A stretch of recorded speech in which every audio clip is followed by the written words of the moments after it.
Welcome viewers. आज मैं आपको मर्दाना ताकत के लिए एक नुस्खा बनाने का तरीका बता रहा हूँ।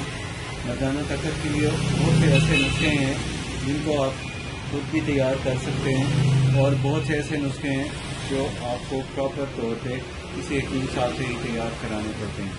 तो ये नुस्खा स्पेशली हम तैयार करते हैं उन मरीजों के लिए जो असाबी कमज़ोरी या ज़ोफ़े दिमाग या जिनसी कमज़ोरी का शिकार होते हैं। तो उसके लिए और इसमें अहम चीज़ें मैं आपको बता देता हूँ। इसमें ज़ंजबील इस्तेमाल की जाती है, कीकर का गोंद इस्तेमाल होता है, दाल चीनी का इस्तेमाल होता है इसके अंदर, और इसके अलावा इसके अंदर इलायची खुर्द होती है उसका इस्तेमाल किया जाता है।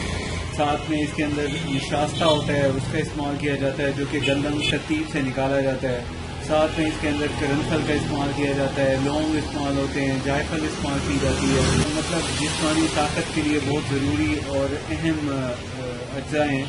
इसके अलावा इसमें सबसे अहम चीज़ जो होती है ज़ाफ़रान, वो शामिल की जाती है।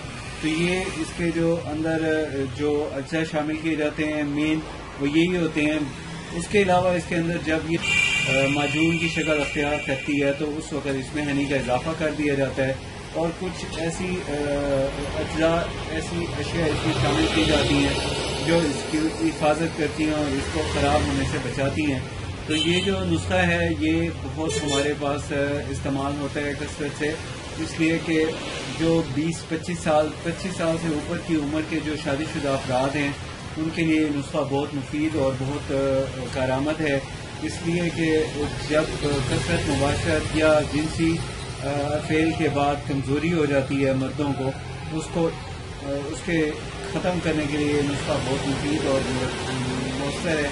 तो इसको इस्तेमाल करने का एक फ़ायदा ये है कि बदन में सुस्ती नहीं होती, बदन चाको चौबंद रहता है, एक्टिव रहता है, वीकनेस नहीं होती। तो ये नुस्खा हमारे पास तैयार भी मिल जाता है, आप खुद भी तैयार कर सकते हैं। जो मैंने अज्जा बताए हैं वो ज़्यादा क्वांटिटी में नहीं लेने, सिर्फ 5-5 ग्राम लेने हैं और हनी इससे 3 गुना लेके इसके अंदर इस सारों को कमाम बनाने के बाद दाखिल कर लें और फिर इसकी एक एक चम्मच इस्तेमाल करें।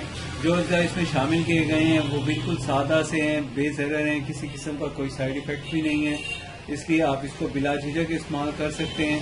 बस अपने मिजाज की पहचान होनी ज़रूरी है। मिजाज की पहचान के लिए आप अपनी जो कैफियत है वो हमें लिख के कमेंट बॉक्स में लिखें, हम आपको आपका मिजाज बता देंगे।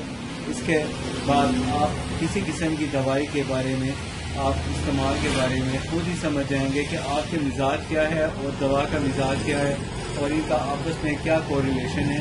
मुझे नेक्स्ट वीडियो तक इजाज़त दीजिए। अगर आपने चैनल अभी तक सब्सक्राइब नहीं किया तो प्लीज़ सब्सक्राइब कर